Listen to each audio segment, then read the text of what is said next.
सुप्रभात बच्चों, कैसे हैं आप?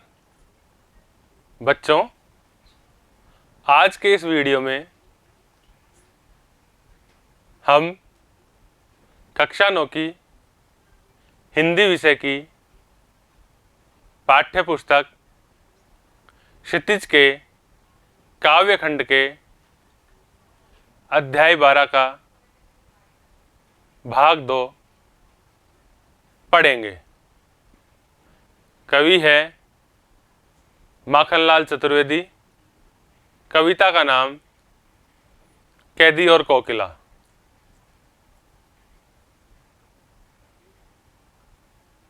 बच्चों, मैं हूं निर्मल कुमार गुप्ता। मेरे साथ है सुशीला चौधरी। बच्चों, वीडियो के प्रथम भाग में हमने इस कविता का सार पढ़ा।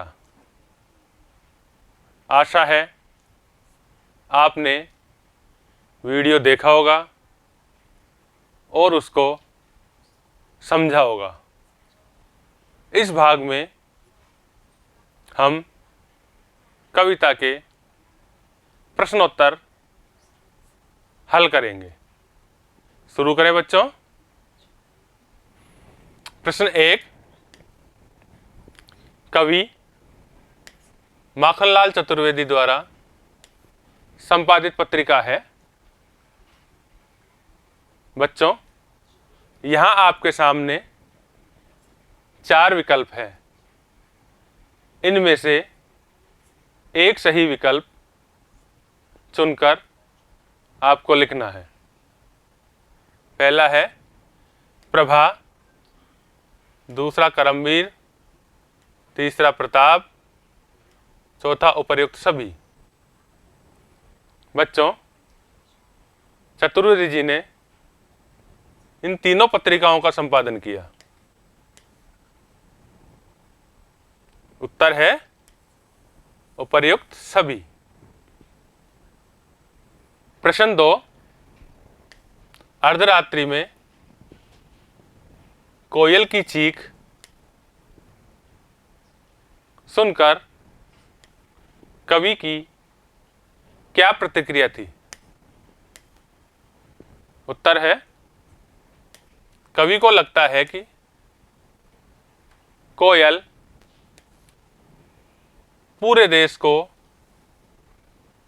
एक जेल, कारागार के रूप में देखने लगी है, इसलिए अर्धरात्रि में चीख रही है। प्रश्न 3, कवि ने कोयल के बोलने के क्या क्या कारण बताएं?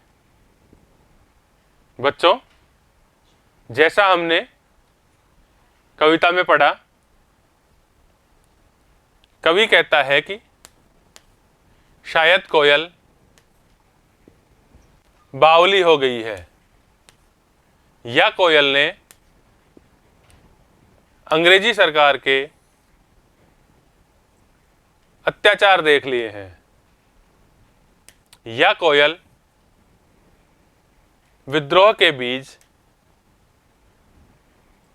बो रही है, इसलिए कोयल अर्धरात्रि में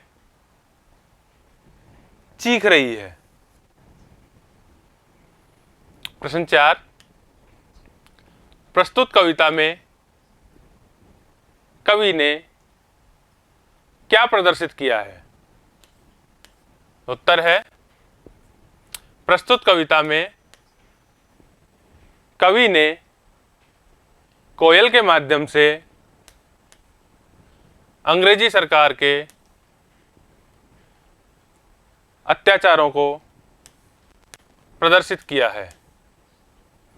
भारतीय स्वतंत्रता संग्राम के सेनानियों पर जेल में किए गए दुर्व्यवहार का वर्णन किया है। प्रश्न 5, कवि ने अंग्रेजी शासन की तुलना किससे की है और क्यों? बच्चों, उत्तर है कवि ने अंग्रेजी शासन की तुलना गहरे अंधकार से की है, क्योंकि अंग्रेजी सरकार भारत के स्वतंत्रता सेनानियों पर अत्याचार करती थी, उन्हें जेल में परेशान करती थी। बच्चों, ये थे इस पाठ के कुछ प्रश्नोत्तर। इन्हें आप देखें, पढ़ें, याद करें और अपनी उत्तर पुस्तिका में नोट करें। धन्यवाद।